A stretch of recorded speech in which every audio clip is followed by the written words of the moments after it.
Next item on our agenda this evening is the consent calendar. All matters listed under the consent calendar are considered to be routine by the HWMA Board and will be enacted upon by one motion unless a specific request for review is made by a board member or a member of the public.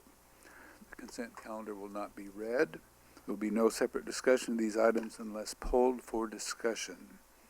Is there anyone in the audience that would like to have an item from the consent calendar polled? Seeing none, is there any member of the board that would like to poll an item from the consent calendar?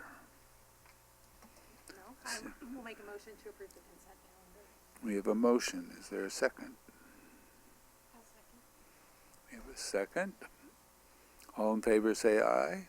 Aye. Opposed? Motion carries. The next item on our agenda is oral and written communications. This time is provided for people to address the board or to submit written communication concerning matters not on the agenda this evening. Is there anyone in the audience that wishes to speak to an item not on our agenda? Yes, ma'am. My name is Jennifer Sherman-Rube, and I'm on the board of Zero Waste Humboldt. Is it okay without the... I think it's on. Okay. Maybe just put it a little closer. I don't think that it'll pick up her voice for purposes of the transmission, so she needs to speak into the microphone. I have a really good voice. Oh, Yeah, it's for begin? purposes of the transmission, but Okay. Michael, you've got the Yeah, I button, think and you it's can on. lower the, The lights aren't Podium? going on, so. Okay. So I'm on the board of Zero Waste Humboldt, and Zero Waste Humboldt introduced Zero Waste Method to Humboldt County in 2011. It's the only organization on the Redwood Coast that specializes in waste reduction solutions. Solely specializes in waste reduction solutions. In recent years, we've developed projects with community, businesses, and government partners that are practical learning models for others. Our grassroots organization and leadership development approach has helped to achieve the widespread acceptance of zero waste in Humboldt that we have today. In addition to our regular training programs, we'd like to inform your board about several of our ongoing and new services.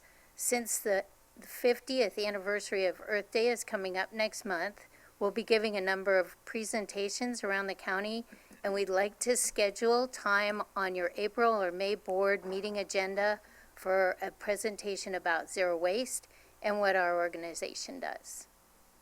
Thank you. So how do we contact Zero Waste Humboldt to schedule your presentation, or do you contact each of us? Yeah, I don't know. What would you like to do? actually what would be best is, can you send me an email, and then I can contact and coordinate with you, Yeah. put onto the agenda, and that would be fine.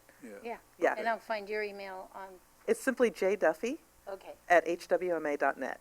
okay. Okay, excellent. Thank Thank you. Yeah, thank you. Would anyone else like to speak on an item that's not on this evening's agenda? Okay.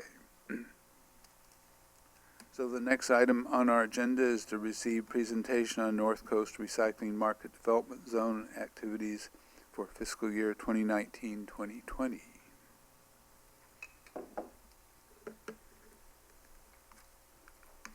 Hello, I am Allison Tans.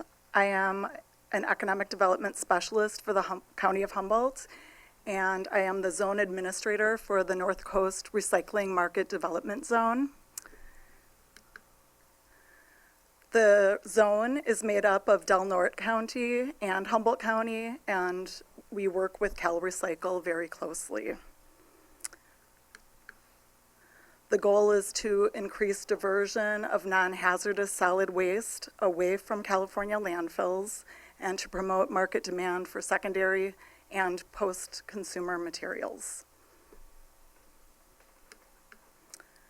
So we have low-interest loans up to $2 million for agencies that are working in the area of diversion from landfills. Usually it's for machinery and other items that are large purchases. Permit and site selection assistance can happen. Materials for manufacturing can be found and shared with the community. We have a feedstock list. We promote products through a product catalog, and then we work on partnerships throughout the community.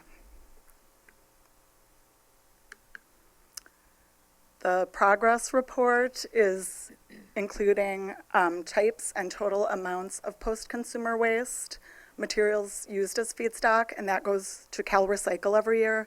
I'm going to be honest, it's really challenging to get tonnage from businesses and have them accurately weigh them. We try our best, but it's not easy. Marketing efforts and outcomes. I've made rack cards this last year. We've also ordered pop-up banners and have done some other promotional opportunities that I'll share in a little bit. I attend the ZoneWorks conferences in Sacramento twice a year, and it's a great opportunity to connect with other zone administrators and see what other people are doing, because I think the best opportunities are to learn what others are already doing. The annual outreach plan this next year that I'll be providing to Jill shortly will include chamber events, green festivals, HSU Entrepreneur Club work with them, presentations to them, the Redwood Coast Regional Manufacturers Project, and going through the list and checking in with each of the employers and businesses and seeing if they have feedstock available. Also working with the Small Business Development Center. I do a presentation for their manufacturing flight when they have it, and working with Zero Waste Humboldt and Maggie Gaynor. Right now, we are still in a production phase of the North Coast RMDZ website. We have Bob Hollis, who lives in the Sierras, working for us. He's built a number of RMDZ websites around the state. We also have John Davis out of the Mojave Desert region, who's vetting articles on recycled goods and manufactured goods and feeding them into a live link on the website. So he does a newsletter once a month, and then he makes that available to me as well. So it's almost ready to go live. We're just getting some final pictures from people for businesses. And that's the link for it. And I can share that with Jill once it's actually gone live. She's seen the overview of it, The though. working draft. Yeah. It's been a long haul. So then I attend the California Recycling Market Development Zone Association meetings at ZoneWorks. They've recruited me to serve on their board, and they also nominated me to replace Rick Farley as the treasurer. He's about to retire, and I think that's been approved by my supervisors at the county level and then also at the state level. They voted me in without me being there, actually, so. And then we also discuss, we really review, we dig into the new regulations as they're coming down. SB 1383 is the one that's on the horizon with dealing with organic waste. I have a feeling you probably are aware of that already. An example of something else that I've learned at the ZoneWorks meetings is that we can use some of the CalRecycle funding, which is a pretty small pot of funds, but we can use it to do pilot runs of marketable goods in the community. So I've shared that with a few different groups already, like that Small Business Development Center folks. But we can fund a pilot run. We'd still have to do a contract with the county to make that happen, but it's a possibility. So in Ventura, the Ventura Spirits Company did one practicing with strawberry vodka, and I think it's going to market. They just wanted to do a test run. And they make all of those other drinks right now, so they were already in business. They're using like B-grade strawberries to turn it into a mash and then make alcohol with it. So we market to business. Business engagement certification is coming through the Workforce Development Board. That's a major role that I play in the county. I'm a regional organizer for that. So we have a new opportunity to work with businesses, and a number of us in the community are getting certified. And I basically am sharing this and promoting this program everywhere I go. So I attend a lot of different meetings, and a lot of people are learning about it. We also attend employer engagement events. Right now we have one on apprenticeship, and it's like the Swiss-based apprenticeship model. We've been hosting events the last couple of years on it, and we're really pushing forward with it with the big push from the governor on apprenticeships. So this will be like Swiss-based in the high schools and in businesses, but that gives us an opportunity to work with employers as well. And we're really pushing the RMDZ through all of those groups. And then P2E is another one. Prison to Employment is a big grant that we're carrying right now, and one of the greatest opportunities for people would be entrepreneurship that are coming out of the prisons. Many have expressed interest in it. They teach small business development center classes in many of the prisons, and this, I think, recycling and working with that population would be really good. Connie Lorenzo with the Department of Health and Human Services is also pushing for a social enterprise model, and she's really interested in getting RMDZ funding once they secure a location for that.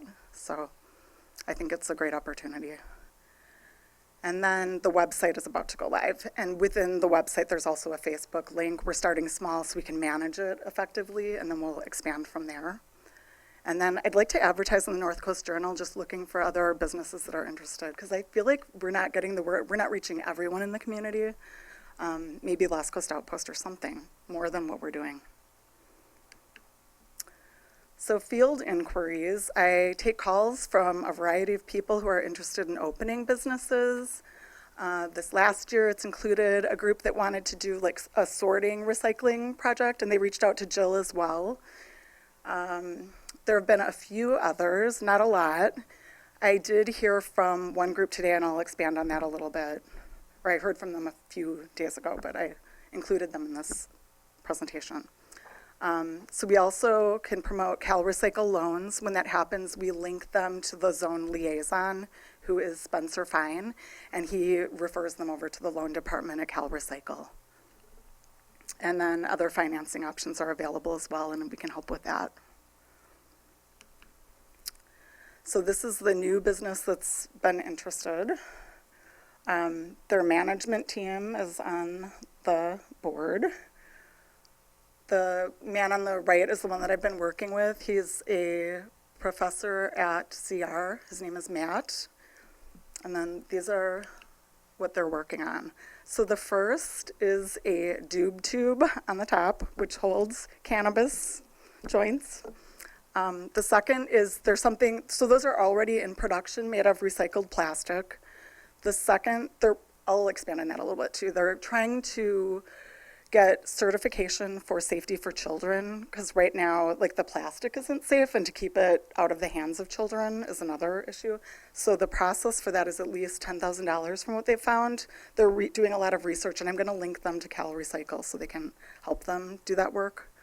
And then the upper right-hand corner is a construction. I think it's the top of a construction cone. So they're wanting to produce those. The lower right-hand corner are those, I'm sorry? Okay. Got it, thank you. And then the lower right are tubs that they sell at Costco. And they're looking at doing that. The mold for it alone is like a $50,000 mold. So they would want to look at loans for that potentially. And then they're looking at disc golf, recycled pucks. And then they're already making tiles that are in production. They're working with a supplier in southern Humboldt who is also making the pure, I shared last year, the jewelry that the lady was making with the recycled pill bottles. So they're working with the supplier to get the plastic down there and then producing the tiles. And they have, I think they're working on getting it into the store at Pearson's. It's almost into the store. And then last year they won a competition at HSU, which sent them down to Sacramento, and they won a $7,000 award to start their company. And that's what funded the initial run. And that's their business model, website. And this is just a quote that I thought was super important. And we really are all sharing the earth, no matter what side of the political realm we're on. And then I just want to really say thank you to HWMA, because you're what's funding time within the county to do the work. Because what Cal Recycle gives us is really only money for outreach and marketing. So thank you so much. Thank Does anyone have any questions? you. Does anyone in the audience have any questions of our presenter? Anyone on the board? Leslie? Just a quick question. Sure. What's the Swiss-based apprenticeship model? Oh, yeah, it's, so a number of people in Colorado went over to Switzerland a few years ago and did research on employing high school students during the school week at businesses where they would get not only paid for the program, but also get credits for high school, so they could graduate with the required amount of credits. And it really caught on in Colorado. They have a couple of hundred students in the program right now. They expanded it to Washington State. They're doing a run in South Carolina and in New York, and in various other places they're doing small pilots. So we're doing a small pilot through HCOE. It's really challenging. It's only with the charter schools right now, but we're hoping that it'll catch on and gain some traction here. Because in Switzerland, it's amazing. That's a whole nother presentation. I'm happy to speak with you separately about it. Could take about an hour. Any other comments from the board? Okay, thank you very much. You're welcome. Mr. Chairman, Yes, may I ask Allison a quick question? certainly. Allison? Yes.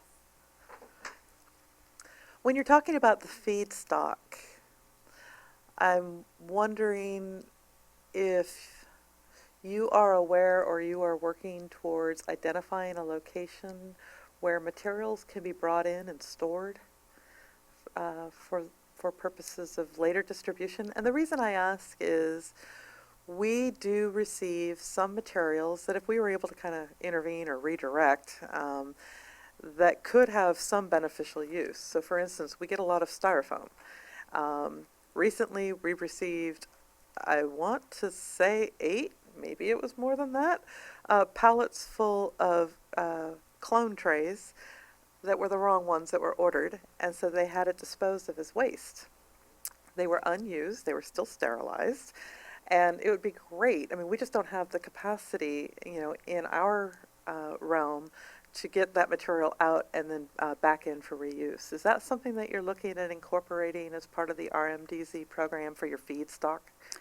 Well, the feedstock list is really bulk supplies so far, but we could do something like that and create that within the website. The website has a portal that can manage the feedstock and be updated. Then let's talk about that. Yeah, I would love to talk about that. Another thing I'm thinking is maybe something with the social enterprise model once they secure a location that might. That would be great. Yeah, I'm not sure. They're working on starting a nonprofit to be eligible to do that. I think they're having a struggle with securing a location that's ADA compliant. At the moment, they've been looking all over. Once they get that, though, I think there are endless possibilities at that point. She's tossed around so many ideas, and I'd love to be a part of that too. So, Okay, yeah, great. sure. You're welcome. Anything else? Thanks again. You're welcome. Have a great night. Okay, so the next item on our agenda is to receive and approve the classification and compensation study results. You want to kick that off, Jill? Thank you, Mr. Chairman. For the board members' kind of refreshing of the memories, this is being driven first by impacts that have been associated with the state minimum wage and the fact that our entry-level employees are rapidly having their income sort of being eroded by the state's increasing tiered up. So what used to be pretty competitive salaries have been eroded annually, and by January of next year, our wage will no longer be meeting minimum wage. So the simple answer could be, well, let's just bring everybody up to minimum wage. Well, the problem that we encountered when we look at that in sort of a simplistic form is that then we immediately run into compression with our next classification, which is above. So we we've started thinking about a number of approaches to address it. And one of the things that we identified internally, which you're going to hear a little bit more about, was to take the three classifications of utility worker, operation tech, and our lead operator and consolidate them into a singular class, materials diversion tech 1, 2, 3.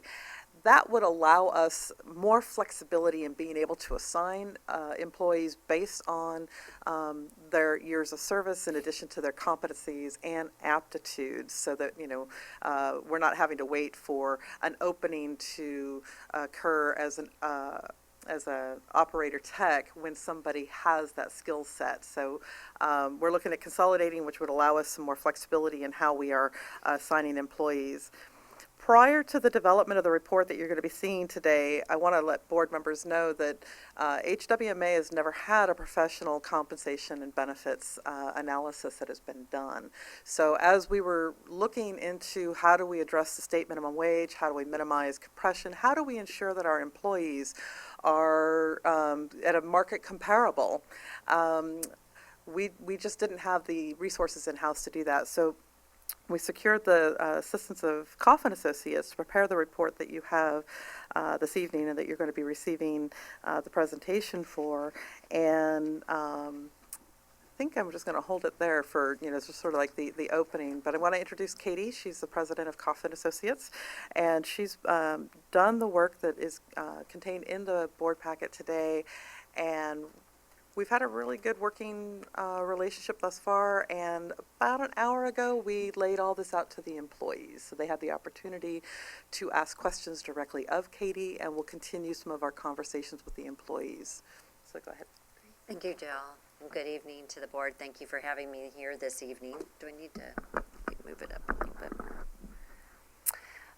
So I'm here to walk through the work that we've done on a limited classification study and then a total compensation study for the authority.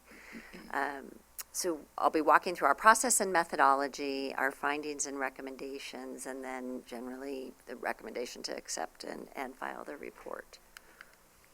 So starting with the classification study, as Jill had indicated, we looked basically at three classifications that existed: the utility worker, the operator technician, and then the lead operator, and looked at the work that was being performed in each of those individual classifications, and since there was overlap, created a series that would allow some flexibility in assignment for and address some of the operational issues that the authority was having.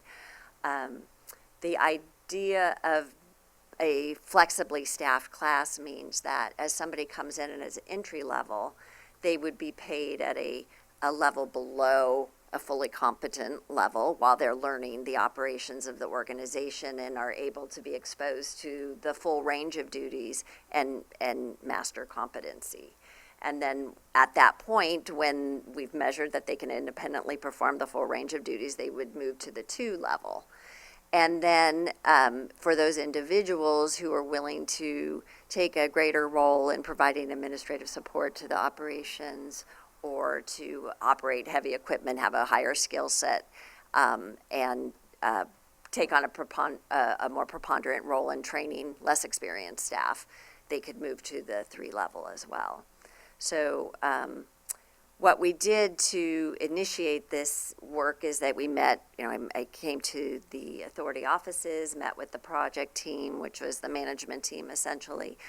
We did meet with employees and talk about the study process as well, so they understood what was going on, and then we received information about the work that was being performed. Conducted interviews. We also looked at the current director of administration and finance as well, and received a questionnaire on the work that was being performed in that classification, met with those individual employees, and then developed the class concept of the flexibly staffed series as well as the class descriptions, which are included in the report as an appendix.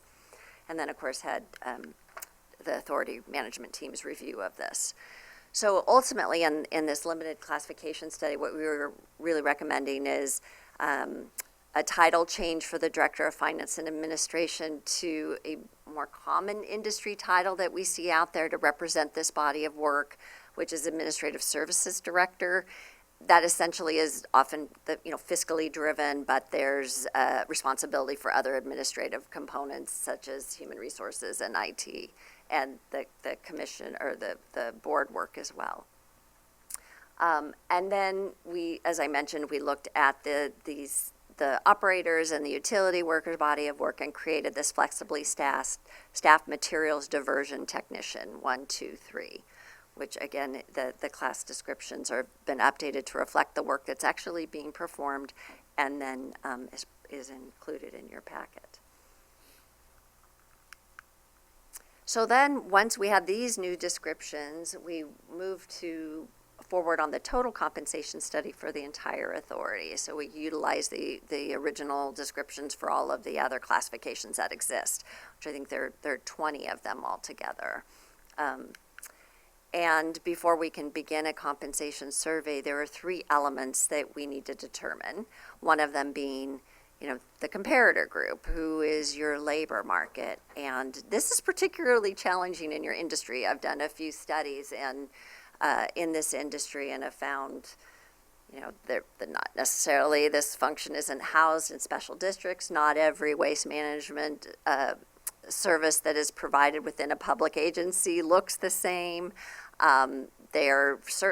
We usually try to find comparator agencies in a particular region, but of course your proximity and somewhat isolation in Humboldt made it difficult to find other regional agencies. And so we really needed to scour statewide all of the different public agencies that had waste management functions and really just focused on those that had transfer stations and those that had a landfill. And we couldn't, we realized that yours isn't active right now in the same way, but we really just wanted to get a sense of the work being done around the landfill. So we ended up looking at a broader group of 20 and narrowed that group to 12. Some of the waste management functions occurring within cities, some within counties, and then there were a few special districts. This, though, provides another level of complexity because there are regional pay differences throughout the state. And so then how do you fairly compare the regional pay practices of Humboldt County to, say, LA or Watsonville or Santa Cruz that are more Bay Area influenced?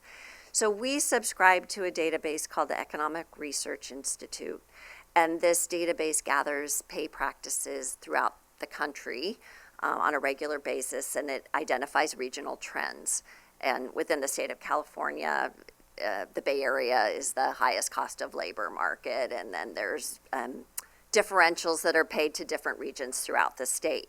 And so utilizing that data from Economic Research Institute, we were able to apply differentials to these various regions, and that's all I think listed on page 5 of the report, to ensure that the data that we were comparing was represented in Humboldt's cost of labor dollars.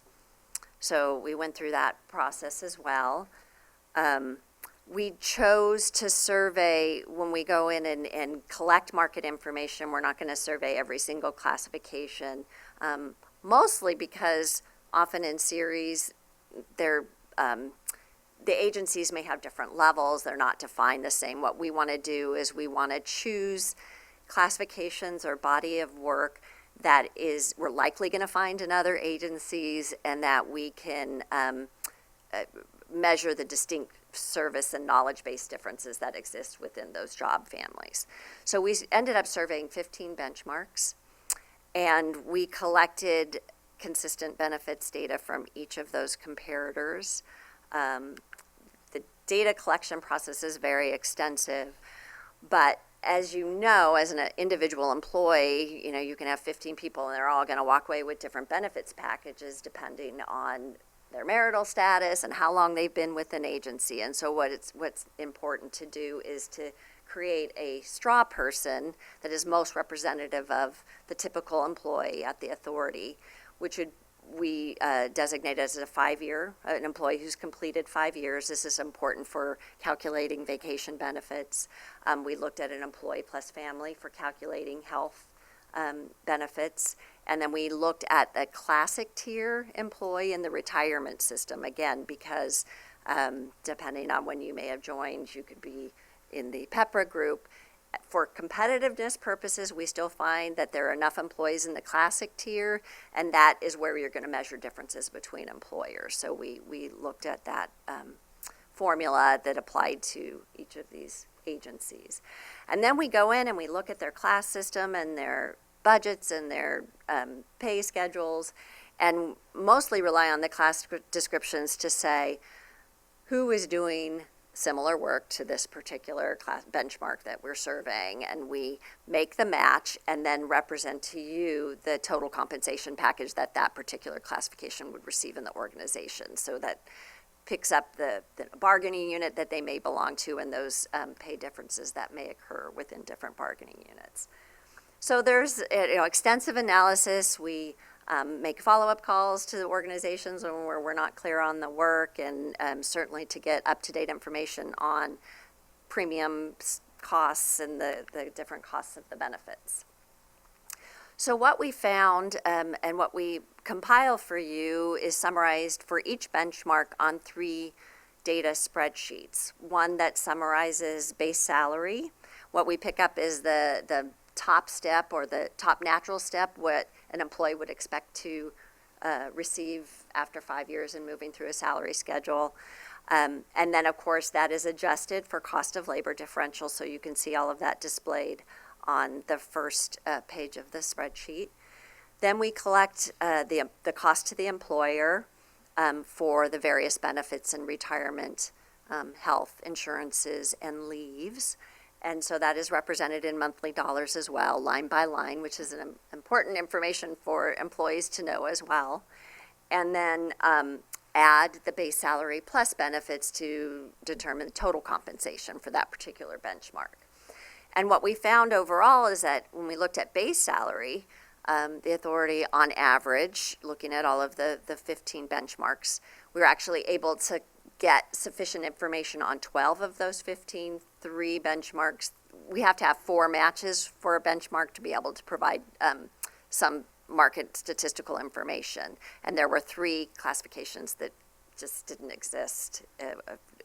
Out of 12 agencies, 4 of them didn't have it. So in those cases, we would end up internally aligning. But what we found is a base salary on average 15.9% below the market median, ranging from 0.1% above the market to 46.7% below the market. So one classification was that low. But then when we factored in total compensation, so that adding the benefits to it, on average, we found that the authority was 3.6 below the market median. So the benefits really increase the competitiveness of your pay package, and primarily because of the contribution towards retirement as well as the health insurances.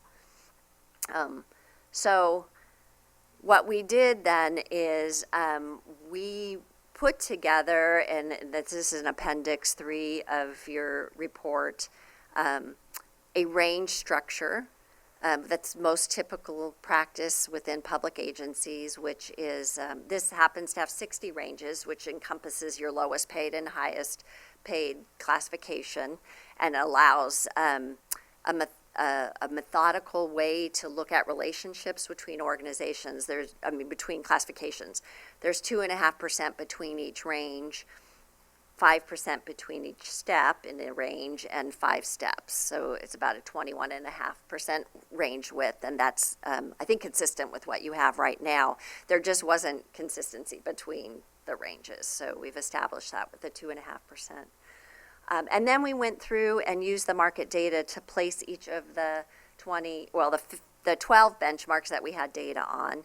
We used the market data to place those within the range structure. We also wanted to maintain, there were maybe slight market differences in levels that had consistently been aligned, say at your supervisor level. We ended up modifying the market slightly to ensure that there was internal parity equity because of the value internally of those, supervisory positions. And then placed them in the range structure and then internally aligned all of the classifications that were not surveyed. And we provided rationale on how they fit into the framework that we had from the market.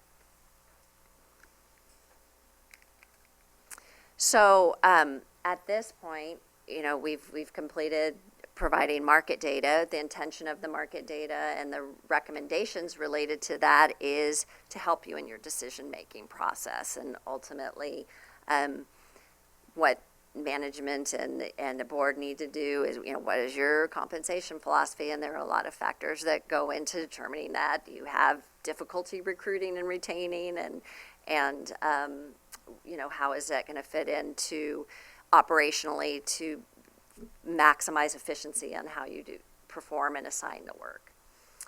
And then as I mentioned, we designed the compensation structure. We placed all of the classifications within that structure.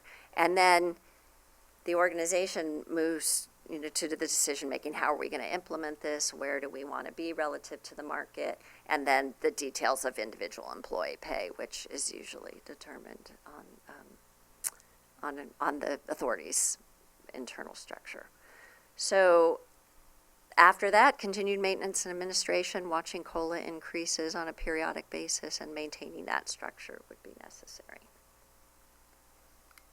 So that was our process, and of course I'm happy to answer any questions that you might have about the information in the report.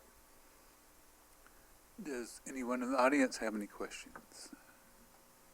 Seeing none, are there any questions from the board? Leslie. Just a couple questions. Was any other agency that you compared, like more similar, you felt to our local region? Just curious. That's a very good question.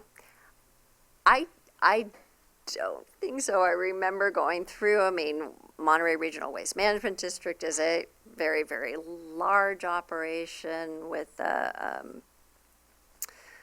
tip floor, and same with LA.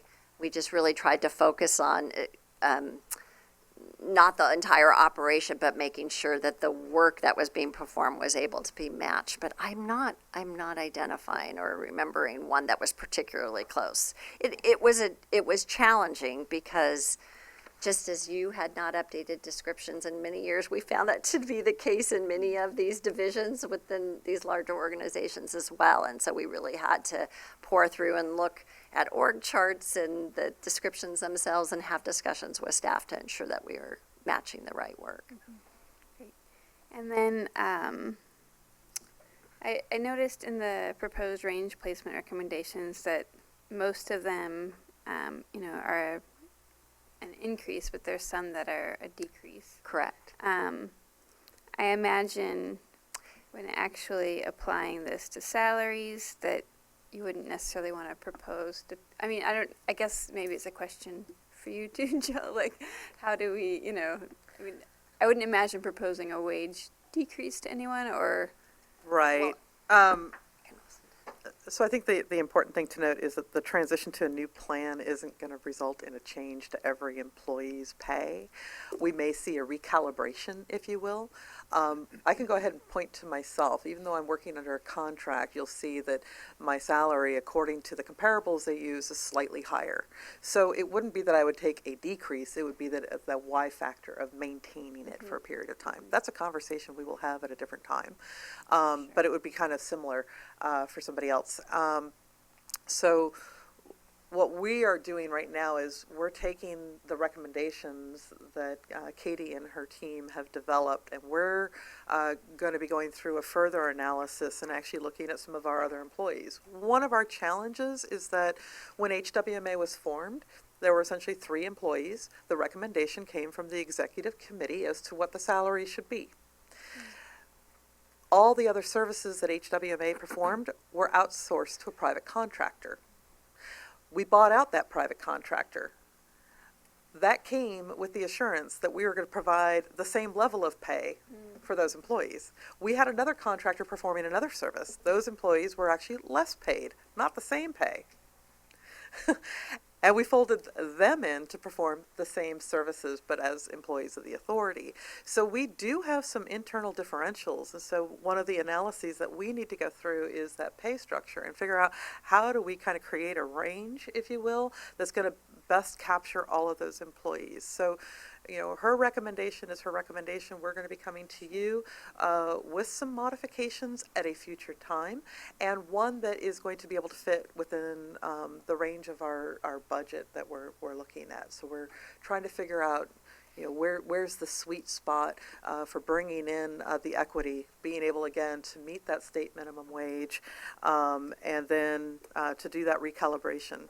One of the other things that happened, it's not a financial component, but in our conversations with managers, realizing that we have a couple of positions that if you were to go to another organization, the level of work may be a little bit more sophisticated than what we're using our folks for. So what can we do to start bringing them up to a higher level of performance, if you will? Not performance in terms of what they're doing day in and day out for us right now, but a comparable, if you will, with any other agency.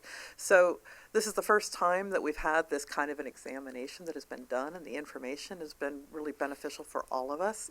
And you know, what we're asking tonight for the board to do is to accept and basically approve the receipt of this report, and that we would be coming back to you in April and May with some of the implementation that's around it, because we need some time to do some further analyses on it also, because there's a few different ways we can get there, and we're trying to figure out where that sweet spot is.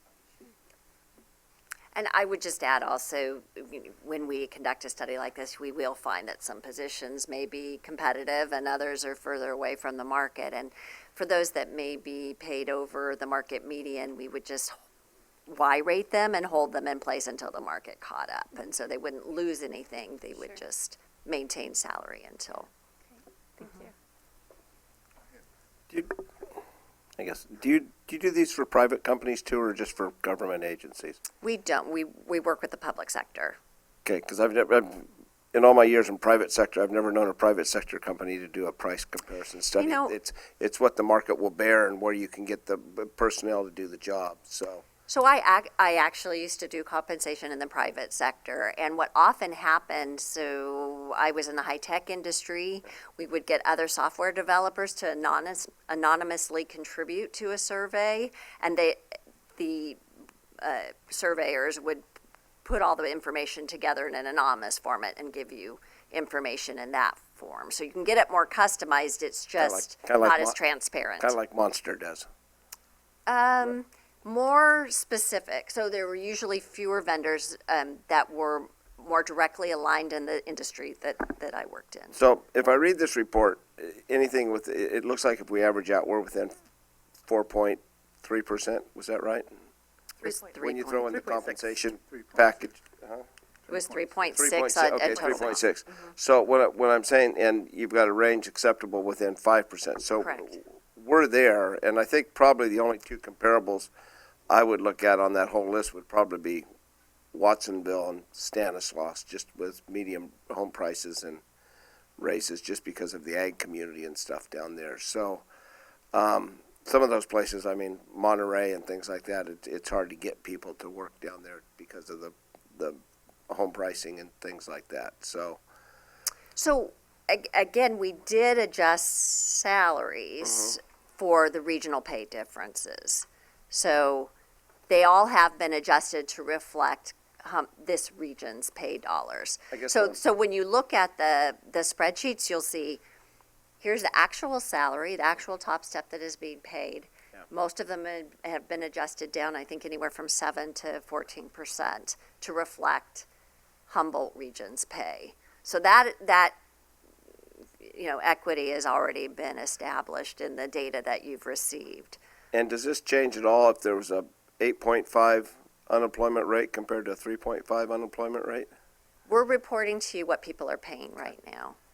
So the factors, really Can we compete? Are we having difficulty retaining or recruiting employees? Are we being able to utilize their skill sets in the way that we need to have effective operations? Those are all of the things that you would want to And then consider. probably added to this. And you had said 3.6 yeah. below median. That's overall, Yeah. on average. Yeah. There are some classifications that are significantly below, and there are others that are above. So you have to look at each body of work separately and make adjustments to ensure that you're competitive.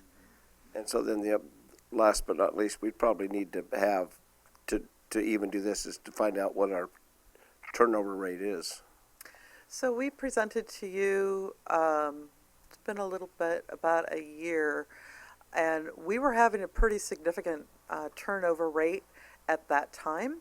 And I say at that time because we've had a pretty stable crew over the last few months. And I think one of the reasons that they've been really stable is they know that this is something that we are working on in terms of, we know that, for instance, the In-N-Out Burger is going to be opening a block and a half away from us, and they're going to start, considerably higher than what our folks are making now. But they like working for us, and they know that we're committed to bringing something forward to the board for your consideration. So right now, our entry-level positions, we had 8 the last time we had a conversation, and a couple of them we had just pulled on, like in the prior couple of weeks, out of 36 employees, and they're those entry-level positions. So that's been our vulnerable point, and so they are barely making above minimum wage right now. So we're trying to figure out, what's a fair and yet slightly competitive, so that way we can retain higher skilled employees for our operations. I don't have a question, but I just want to say thank you. I just really appreciate the overview of the methodology that we had in our packet, but then also being able to explain that to the public as well. I just really appreciate this work, and I appreciate Jill, for you initiating this process so that we make sure that we're paying our workers who work incredibly hard for the authority, making sure that we're being competitive and that they're working long-term for the organization. So just wanted to acknowledge your efforts. Thank you. Any other comments? Go ahead. On the benefit side, it's hard to compare because we don't really have a competitive agency to compare to. You have, I think as Rex said, that you kind of have to hunt where you can get people to work for this, particularly at there's four, I keep saying there's 4 key areas that we have to do to make our city or any kind of government work. And that's wastewater, water, electricity, and garbage. And so garbage is kind of the loser paying one of it. And so like you say, and it compares to what our entry level is into the city too. We're facing this minimum wage issue where you got to come up for entry level and compete with that. But the part that seems to be more attractive is the fact that it's stable, and that it also has benefits that coincide with the lower pay. Mm-hmm. And so if people are starting to, do you see that where the employees lean to that side of getting the benefits versus the higher wage? I mean, every employee is going to make their own decision based on their personal basis, but we looked at the entire package.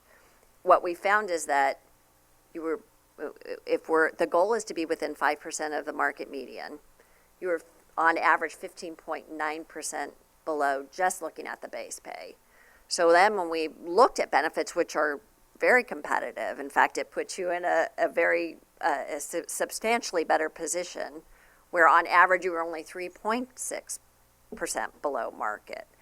And I mean, I think it is a factor for sure. I think that employees will weigh that out as long as, all things being equal, you're competitive. And that's what you just want to watch. And there still are a few classifications that, looking at your benefit package, are still below market. And I would say that's, the reason you do this study is you want to make those adjustments and ensure that everybody's at the same point that you believe you should be paying them relative to the market.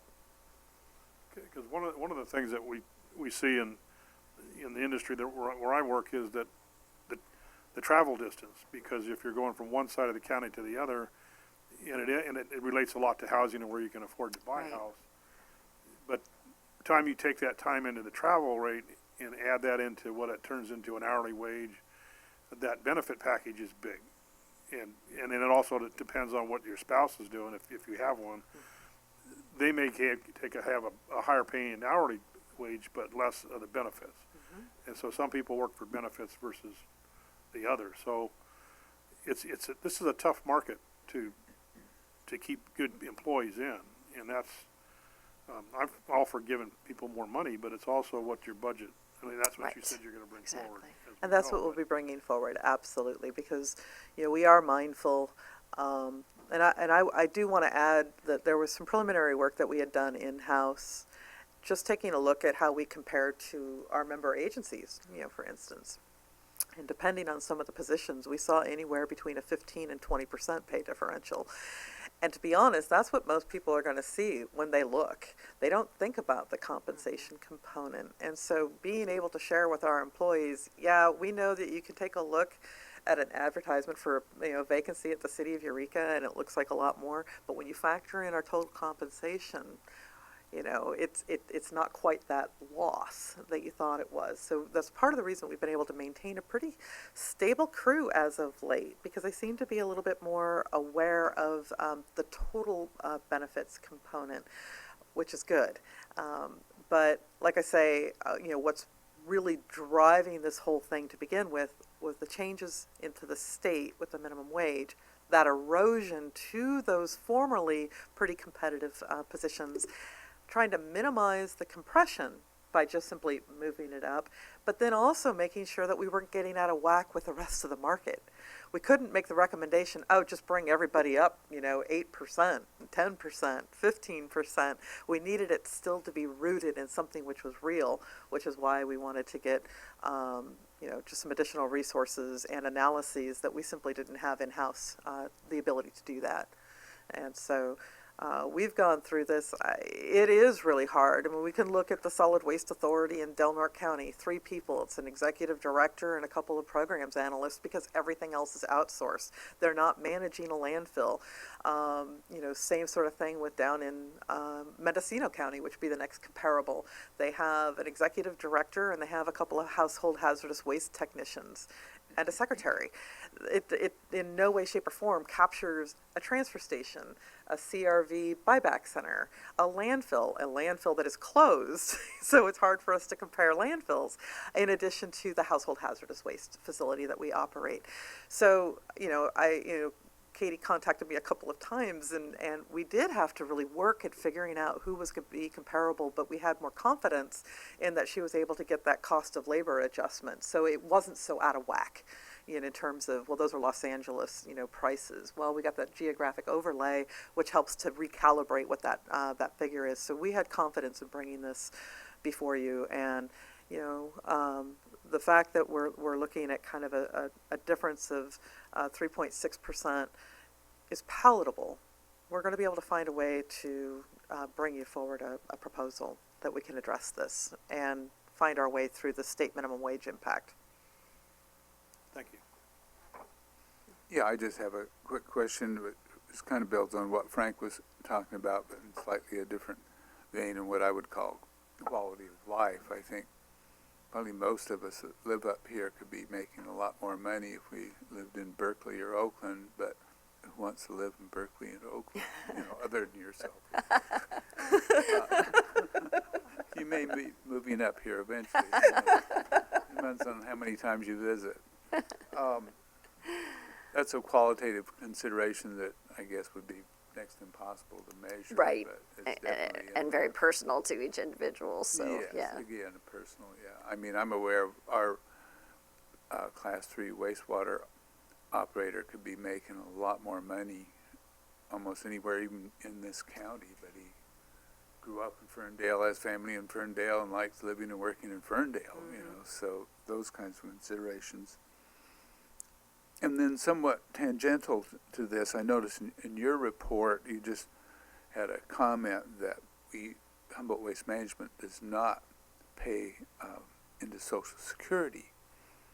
And I was just wondering whether this agreement under item F of our consent calendar, the CalPERS Supplemental Income Deferred Compensation 457 plan, was that in any way trying to No, provide an those were alternative separate to- and distinct issues. It was a Yeah. timing matter.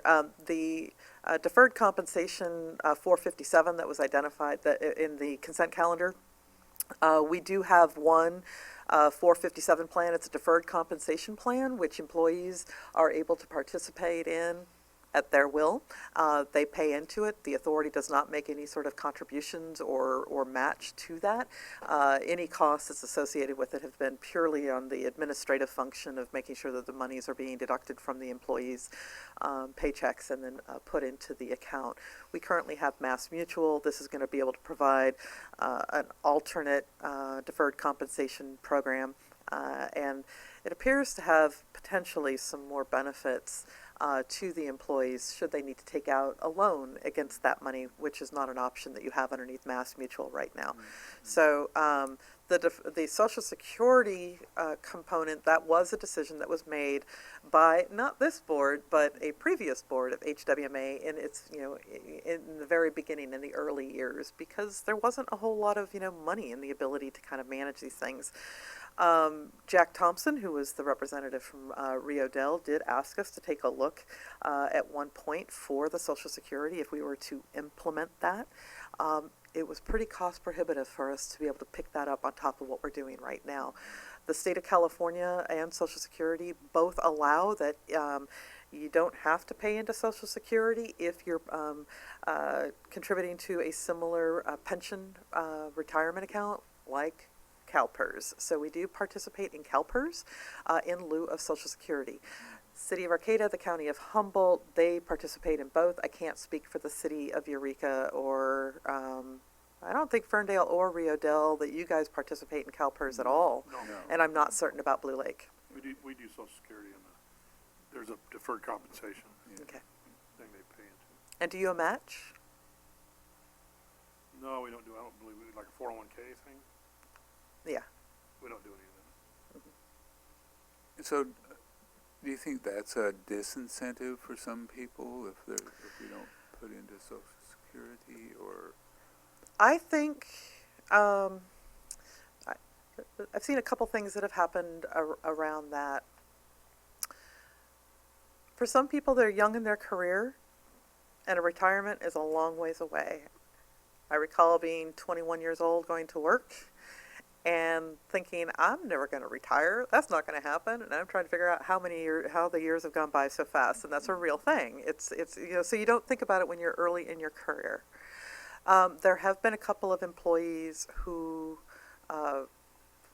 not for any reason of their own, it was due to an accident, in particular with one, finding out that we did not pay into Social Security came at a loss to him. Because he did suffer a disability pretty significantly. So I think it runs the gamut.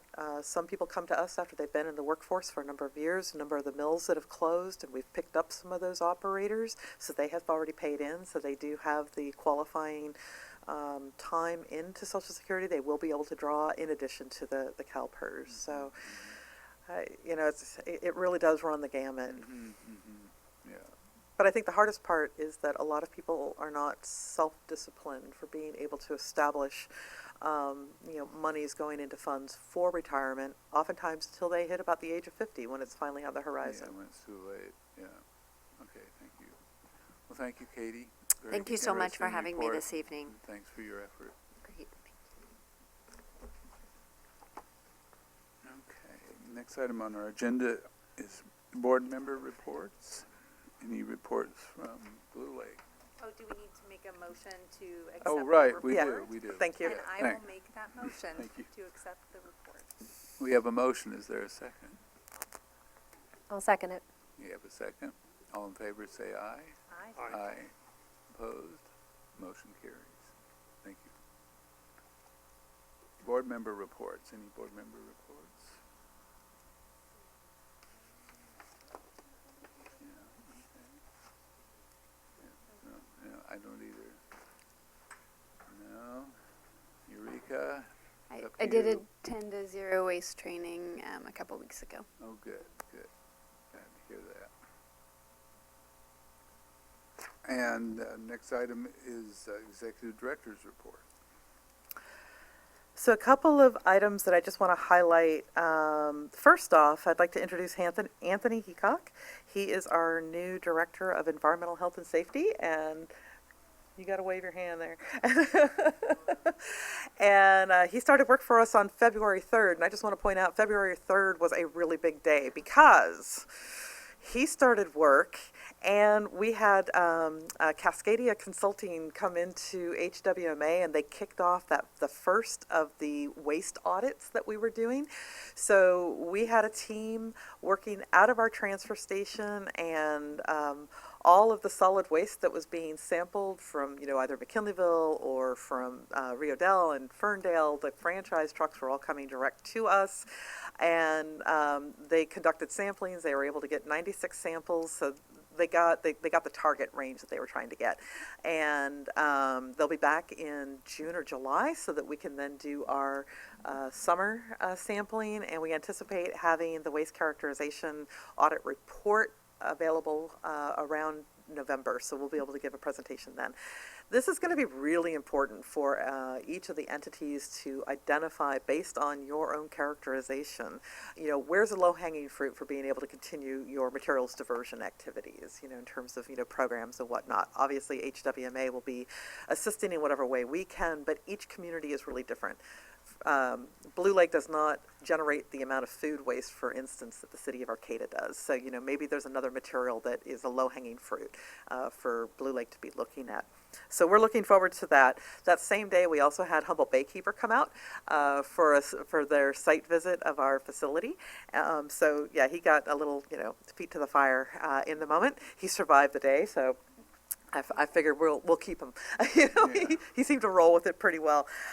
There are a number of things that have been occurring up at the landfill. I would encourage anybody to read through it. If you have some questions, please go ahead and contact me directly on this. I do want to note, for purposes of the board as well as the public, for mattress recovery and recycling in 2019, we were able to divert, about 70 tons of material away from the landfill, so that was able to be recovered.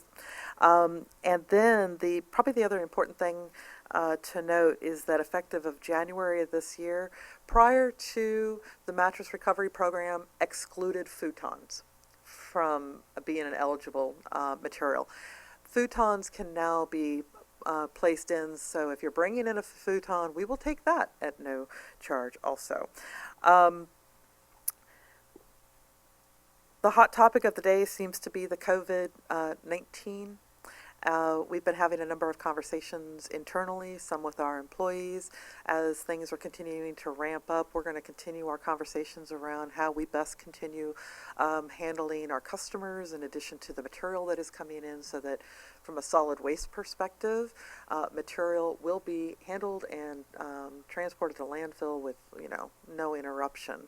We do have some concerns that may occur, but these are things that we'll be working out, just like each and every one of you are dealing with within your individual cities and the county. So, theoretically, if schools start closing and employees start having to stay home, we're going to have some plans for how we're going to make sure that we have adequate coverage for those essential functions of what we're doing every day. So, just to let board members know that we are working on that. I think that's kind of it on my front, unless anybody has any questions for me. Any questions?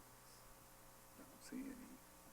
Okay, thank you, Jill. Great, thank you. Well, with that, thank you all for spending time with us this evening, and I will adjourn.